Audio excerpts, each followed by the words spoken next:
Oke guys, kali ini kita akan mengomentari berita ya, akan bahas tentang masalah lapangan pekerjaan yang akan dibahas oleh Menaker. Nah, untuk mengetahui konteksnya, mari kita bersama simak beritanya. Kita mulai videonya. Ini rebutan nanya ini. Apa? Mas Gabdul. Kita nih masalahnya urusan tenaga kerja nih Pak. Penting nih buat kita ini. Karena anak saya kan juga baru lulus kuliah. Anak komersil juga masih muda-muda nih. Sama kita juga. Nah, itu kita ngalami betul, dia udah ngelamar ke banyak tempat dan memang nggak diterima. Ya. Oh ya, Dan itu dia juga dialami oleh teman-teman sebayanya, kakak kelasnya udah setahun. banyak yang tidak ketolak dapat kerja. pekerjaan. Ya.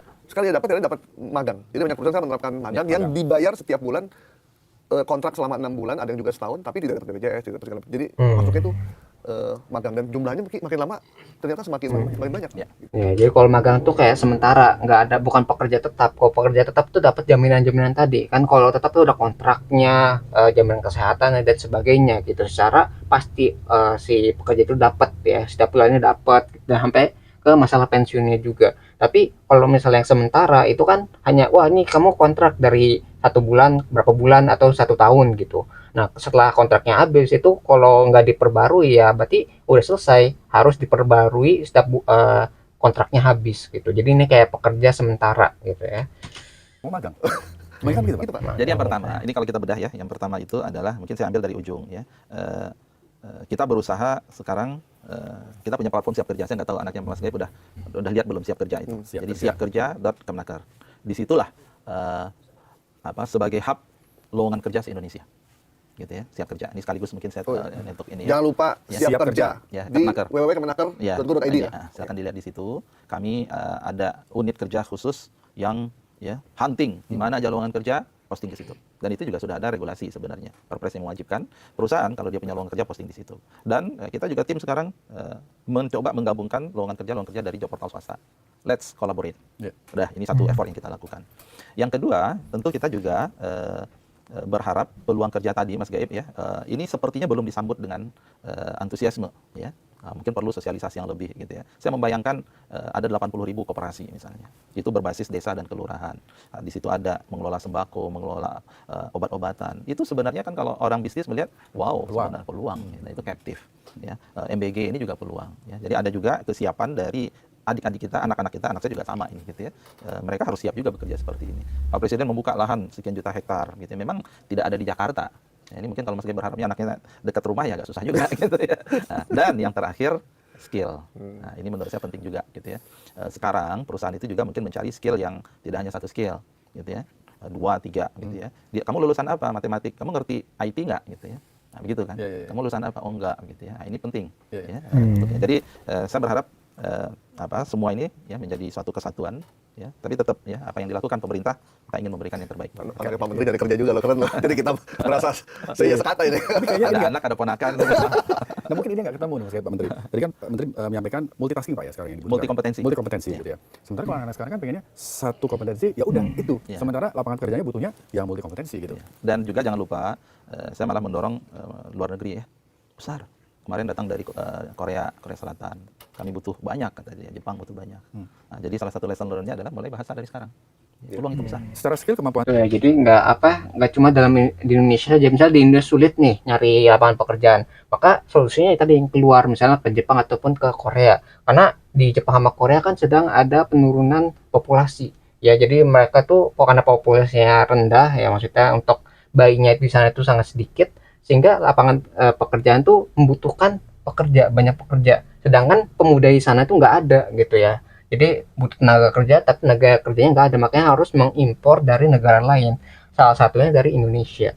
Maka dari itu ya solusi lainnya kalau nggak dapat di Indonesia, berarti di luar negeri. Makanya bahasa itu emang penting ya, supaya kita bisa berkomunikasi juga di negara tempat kita ingin kerja, misalnya di luar negeri gitu ya. Entah itu bahasa Inggris, bahasa Jepang, ataupun bahasa Korea nantinya ketika kita kerja di luar negeri. di ASEAN untuk bersaing gimana Pak? Bisa. Mereka senang dengan tenaga kerja Indonesia. Jadi ada masanya, Mas Rizky, Vietnam ramai. Tapi Vietnam itu ada handicap bahasa. Ya, bahasa Inggris mereka susah. Di situ masuk Filipina. Filipina ini sempat sampai sekarang Filipina yang paling banyak nih. Iya, banyak banget banyak banget. Karena dia bahasa Inggris Bagus. diunggulkan. Nah, kita sebenarnya dalam banyak saya mendengarkan komentar dari ya pejabat-pejabat mereka itu, kami itu sebenarnya sangat ingin orang Indonesia. Orang Indonesia itu lebih sopan, ya, lebih ulet, Lebih nurut. ya, lebih nurut. Nah, Nggak neko-neko. tapi tadi ada batas profesiensi bahasa yang mereka harus kuasai. Nah, ini mulai dari sekarang ya, adik-adik bahasa Inggris, bahasa Jepang gitu ya, silakan.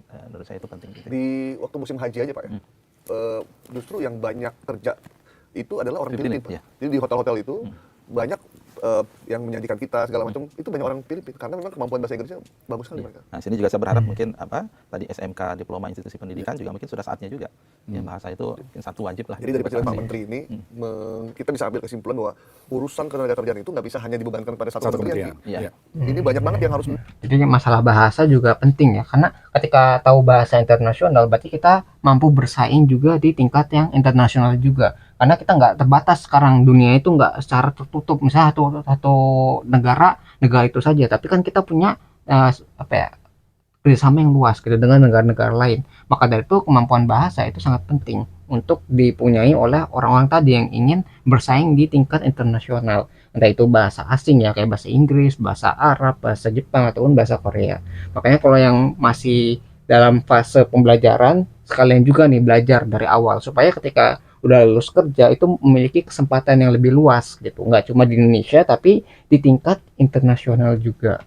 Kita harus membangun kolaborasi. yang mau orkestrasi itu harusnya Menko sih Pak ya. Kita nyalain orang. Jangan, siapapun. Maksudnya kan mesti ada yang kalau Kita kan sudah Berkolaborasi, Pak, ya? retreat Magelang. Jadi sesama menteri kita harus saling biar kita aja ngomong Pak. Karena kan memang nggak bisa Pak, kita ambil contoh China deh Pak. China itu kan orang banyak. Tapi kan saking banyaknya kan, tapi dia tertolong dengan industri yang sangat tumbuh. Ini mesti kita akui ya Pak ya. Jadi industrinya tumbuh, bahkan saking banyaknya tuh produksi yang dia bikin, dia kirimlah ke Indonesia ya, dengan cara legal maupun ilegal. Tapi mereka ngirim orang juga loh. Iya. Nah, itu nanti Itu nanti kita masuk bahas itu. itu, ya. Nah, tapi kan nih, kan industri tetap harus tumbuh Pak. Karena kalau nggak tumbuh, ini orang-orang yang Bapak latih mau kerja di mana? Ya, Sebenarnya kalau di luar negeri ada banyak batasan juga, jumlahnya, bahasa dan segala macam. Nah, kalau di rapat-rapat kabinet itu diomongin nggak sih Pak? Rapat itu kan ada rapat yang terbatas ekonomi, ada rapat yang kemudian semua menteri terlibat. Kalau rapat terbatas ekonomi ya kita bahas, gitu ya. Ngomongin rakyat kan Pak ya? Ngomongin kita Iya nih Pak ya? dong, maksudnya ngomong siapa? Biar kita yakin aja gitu. Yakin ini kan programnya pemerintah makan bergizi, koperasi itu kan langsung ke rakyat, itu buktinya. Gitu. Tapi di luar itu diomongin juga kan Pak? Apa tuh Ya misalnya? pasti ya soal ini Gen Z gimana nih, jumlahnya banyak. Kita 2045 akan ada Indonesia emas. Tidak hanya Gen Z, kalau Mas Gaib lihat, saya sampai sekarang yang membuat saya semangat itu, ya pemerintah punya sekolah rakyat. Itu sesuatu yang luar biasa. Jadi mereka yang mungkin nggak pernah kita kebayang sebelumnya ya, anak pemulung, anak mereka yang kemudian yang secara ekonomi sangat kurang, mereka bisa disekolahkan. Itu ada 100 sekolah rakyat satu tahun loh. Dan Pak Presiden saya mau tiap tahun nambah 100. Nah, saya juga melihat, wah ini luar biasa nih gitu ya. Kami juga di Kementerian Pendidikan, apa yang bisa kita lakukan gitu ya. Nah, kita juga punya program penempatan tenaga kerja disabilitas. Jadi awal ketika saya jadi menteri, langsung saya berpikir harus ada sesuatu gitu ya. Jadi kita bentuk jadi ada sebuah direktorat yang kita bentuk dikepalai oleh seorang direktur eselon 2. Namanya Direktorat Penempatan Tenaga Kerja Disabilitas. Kita nggak tahu loh Pak. Ya, Nah, ya. Jadi saya melihat, jadi terlepas dari tadi ada PHK, lapangan kerja, kami juga ingin inklusif. Nah, jadi ada Direktorat Penempatan Tenaga Kerja Disabilitas, itu usianya baru 10 bulan. Nah, kita buatlah di situ roadmap, kita mulai sulap, ada baru 3 balai kita, pilot project, pelatihan disabilitas. Nah, baru aja sebelum saya ke sini ada Dewan Nasional untuk Kesejahteraan Sosial, Dewan Kesejahteraan. Ya. Kita kolaborasi yuk, gitu ya, bareng. Ya, kita petakan dan kita akan fokus disabilitas mana. Kemudian kita latih mereka dan kita akan paksa perusahaan untuk menerima mereka bukan karena kasihan, tapi karena memang ada amanat undang-undang. 1% dari tenaga kerja itu harus disabilitas. Itu baru dilaksanain baru pas di era sekarang Pak. Mungkin sebelumnya sudah tidak begitu efektif gitu ya, atau tidak begitu masif. Kami membentuk khusus Direktorat baru ini kan? Ya, baru dipalai oleh seorang direktur. Ya, karena nggak efektif ya, karena gini, orang yang sempurna yang masih lengkap aja itu masih belum dapat pekerjaan yang layak juga. Jadi masih berebut tuh ya sama orang yang disabilitas gitu. Jadi orang disabilitas harus bersaing sama orang yang normal. Jadi itu kasihan di sana. Orang yang normal aja itu sangat sulit mencari kerja, apalagi orang yang memiliki disabilitas gitu. Kan perusahaan pasti mencari orang yang efisien gitu, misalnya lengkap tangannya atau kakinya. Jadi kalau mau bergerak dia nggak perlu waktu yang lama gitu, atau misalnya kerja menggunakan tangannya itu benar-benar bisa cepat juga gitu. Sedangkan yang disabilitas ini kan mereka kekurangan, walaupun punya kemampuan, tapi ketika kerjanya itu tidak efisien, itu dianggapnya mungkin kurang efektif atau kurang bagus di pekerjaan di perusahaan tersebut. Makanya agak tidak terlalu efektif ya di sini ketika yang lengkapnya aja masih belum serap dengan baik, bagaimana perusahaan mau menyerap yang disabilitas itu gitu. Jadi harus bersaing lagi, ini masalah persaingannya, kasihan juga sih. tenaga kerja asing tadi kan. Sebagai pemerintah, program pemerintah itu kan harus melindungi tenaga kerja Indonesia yang ada di Indonesia. Sementara kalau kita lihat di industri ekstraksi gitu kan, itu tenaga kerja yang masuk asing itu kan banyak sekali, Pak. Ya. Bahkan ya faktanya banyak yang kemudian tidak terserap tenaga kerja kita sendiri. Nah, itu juga Nah, ini masalah tuh. Kemenaker melihatnya bagaimana, Pak? Kok banyak pekerja asing yang lebih bekerja di sana daripada orang lokalnya gitu? Jadi gini, secara regulasi dulu. Ya. Jadi secara regulasi biasanya investasi itu datang dengan persyaratan tenaga kerjanya. Oke. Kita udah batasi. Jadi regulasi kita sudah bagus sebenarnya. Izin tenaga kerja asing harus satu memang dicantumkan ada rencananya mau bekerja di mana. Dan itu adalah pekerjaan-pekerjaan yang memang tenaga kerja Indonesianya tidak ada yang high skill. High skill. Dan harus ada transfer of knowledge sesudah itu, gitu ya. Jadi sudah harus ada yang disiapkan pengganti. Jadi ini regulasi. Peran kami di Kementerian Ketenagakerjaan, ada mereka itu perusahaan asing nih. Ya, saya mau bangun investasi dan saya akan ambil 20 orang, ya, bawa 20 orang tenaga kerja asing. Kita review 20. Jadi mana rencana RPTKL istilahnya. RPTKA, rencana penggunaan tenaga kerja asing. Ada proposalnya, 20 orang ini akan ditempatkan nanti di ini. Kita ada list jabatan yang boleh. Oh, ini nggak ada nih. Oh, kalau ini terkait tentang pertanian, kita cross check dulu ke Kementerian Pertanian. Benar nggak boleh tenaga kerja asing di sini? Kalau boleh udah, baru kami keluar di situ. Dapat mereka izin, baru kemudian mereka masuk ke imigrasi untuk masuk. Nah, challenge kami Pak Rizky adalah ya kita semua sebenarnya bagaimana kita tentu ada Kemenaker, ada imigrasi, ketika mereka sudah ada, ya benar nggak bahwa mereka itu mengerjakan pekerjaan itu Yang high skill tadi. high skill tadi. Dan yang kedua, biasanya kan kontraknya terbatas, Ya. 6 bulan 1 tahun. Sesudah itu benar nggak dia balik ke negaranya? Gitu ya. Nah, inilah yang kemudian harus kita kejar. Nah, di sini peran bersama pengawasan. Gitu ya, di pengawasan dari Dinas Tenaga Kerja Provinsi, ya karena ada pengawas tenaga kerjaan di situ, ada juga fungsi dari imigrasi yang mengawasi, dan fungsi menurut saya fungsi dari masyarakat, gitu ya. Ya, jadi itu ya masalah regulasi tenaga kerja asing gitu. Kalau misalnya tadi sesuai nggak dengan pekerjaannya, apakah pekerjaannya ini bisa menutup kesempatan kerja di Indonesia atau tidak gitu. Kalau misalnya emang pekerjaan yang khusus gitu kan, memiliki kekayaan khusus di Indonesia yang nggak ada, maka emang kita harus impor gitu. Habis impor, nah kita belajar dari pekerja-pekerja asing itu supaya kita bisa buka lahan sendiri gitu ya, nggak bergantung terus sama asing gitu. Makanya harus ada transfer of knowledge. Jadi benar-benar bisa transfer itu pengetahuan yang baru tadi supaya di Indonesia itu nggak cuma jadi pekerjanya saja, tapi bisa jadi pengusahanya dan bisa mengembangkan bisnisnya gitu. Dan kita lihat juga tuh harus ada pengawasan apakah setelah berpindah mereka tuh benar-benar sesuai dengan pekerjaannya. Kalau enggak ya mungkin bisa dikembalikan atau dideportasi ya. Jadi ini harus banyak kerjasama nih, tadi dari imigrasi, dari pekerjaannya itu harus saling berkomunikasi ya, udah sesuai dengan regulasi atau tidak. Kalau misalnya tidak sesuai dengan regulasi, bagaimana nih penegakan hukumnya ya. Jadi banyak rumit sekali ya ini peraturan yang ada di Indonesia ini, supaya tadi yang melindungi pekerja-pekerja yang ada di Indonesia. Jangan sampai nanti dari asing semua gitu, nanti yang jadi nggak kebagian itu dari Indonesia sendiri. Jadi kayak seolah-olah kita hidup di tanah ini tapi malah tidak bisa bekerja dari pekerjaan yang ada di tanah sendiri gitu kan ya. Jadi seolah-olah nggak punya tanah gitu kan kita, padahal kita hidup di sini harusnya kita bisa mendapatkan pekerjaan dari tanah ini gitu. Nah, kemarin wamen kita ya menjadikan sidak itu termasuk agenda di situ, gitu ya. Oh, ada perusahaan di sana diindikasikan, dilaporkan berdasarkan pengaduan masyarakat nih. Dan masyarakat ada tenaga kerja asing sepertinya dia mengerjakan sesuatu yang biasa-biasa saja atau dia overstay. Kita kontak pengawas dulu yang pertama. Pengawas tenaga kerjaan. Oh, gini. Ya sudah, kita yang turun. Nah, Banyak di daerah sih ya, Ki. Banyak di daerah. Gitu, Tapi gitu. saya pernah, Pak, melakukan peliputan, Pak. Jadi ditemukan di beberapa daerah memang itu tenaga kerja asing melakukan pekerjaan-pekerjaan yang low skill. Iya, nggak boleh harusnya. Yang hanya tukang las, ya kalau tukang las mah Sopir. iya gitu kan pasti bisa tenaga kerja kita sendiri gitu. Nah, pertanyaannya kemudian tadi yang Bapak sebutkan adalah pengawasan dari daerah, dari Disnaker. Selama ini laporannya gimana, Pak? Berjalan lancar atau memang baik-baik saja gitu? Ada yang lapor, kita follow up. Kita follow up, kita lapor ke imigrasi. Jadi biasanya ada laporan dari pengawas, kemudian kita cek datanya, bisa gitu ya. Tapi mereka juga bisa cek data. Nanti dengan imigrasi, kalau udah masalah memulangkan masalah itu ya harus bareng. Ya termasuk juga mungkin dengan unsur penegak hukum ya. Itu harus kerjasama bersama. Ya. Oke. Dan ini ya menjadi agenda kesekian dari Kementerian Ketenagakerjaan yang harus kita kerjakan. Ya. Ada kendala nggak, Pak? Ya soalnya penting banget nih, kalau misalnya ini nggak ditegakkan nanti ya kita harus bersaing lagi. Jadi nggak cuma bersaing dengan sesama negara kita ya, maksudnya kayak orang tuh butuh pekerjaan nih karena banyak yang nganggur, ditambah lagi dari masalah ini dari luar juga, yang di luar malah masuk bersaing dengan yang udah bersaing di dalam. Jadi udah mau bersaing dengan rakyat sendiri ya, itu juga bersaing dengan internasional. Jadi udah kekurangan pekerjaan, ditambah lagi pekerjaan yang hilang gara-gara diambil oleh pekerja dari impor tadi gitu, yang low skill ya.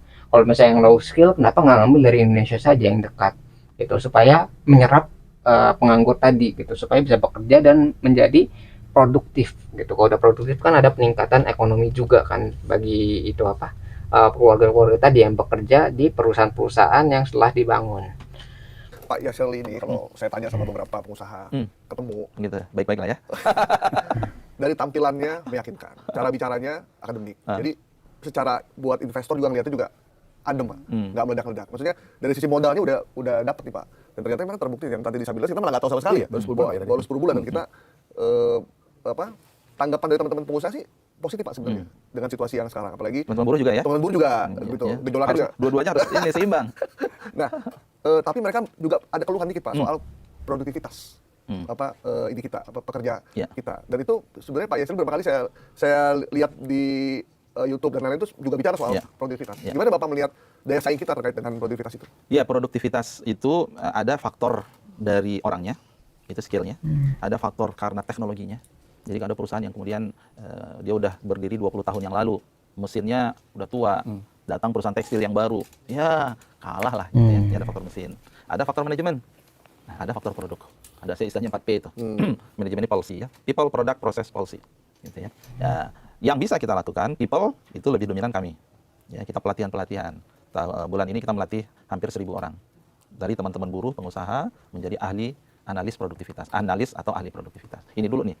Kalau produktivitas memang bidang saya nih Mas Gaib ya. Ya, jadi Tapi saya sering ngomong gitu ya. jadi saya ngajar udah 20 tahun saya ngajar produktivitas di ITB ya. Jadi ya kita melihat ya tinggal kita jalankan. Ada pelatihan dari orangnya kita latih, kemudian kita siapkan pilot project untuk intervensi bahasanya di perusahaan. Kemudian kita buat success story, kita sebarkan ya. Nah, itu yang harus kita lakukan. Dan ini PR besar ya. Membangun produktivitas itu bukan 1 tahun 2 tahun ya. Nah, dan yang saya senangnya adalah kata-kata produktivitas itu menjadi titik temu antara pengusaha dan buruh atau pekerja. Ya. Jadi sekarang buruh itu bicara upah, pengusaha bicara profit. Titik temunya adalah di produktivitas. Crossing itu di produktivitas. Sehingga saya senang sekali kemarin pelatihan 500 orang, 200 dari buruh, 200 dari pengusaha. Jadi mereka sudah punya bahasa yang sama sekarang. Nah, Bahasa buruh- nomor satu berarti ya? nomor satu. Buruh sadar, upah bisa meningkat kalau mereka juga produktif. Pengusaha juga sadar, gitu ya.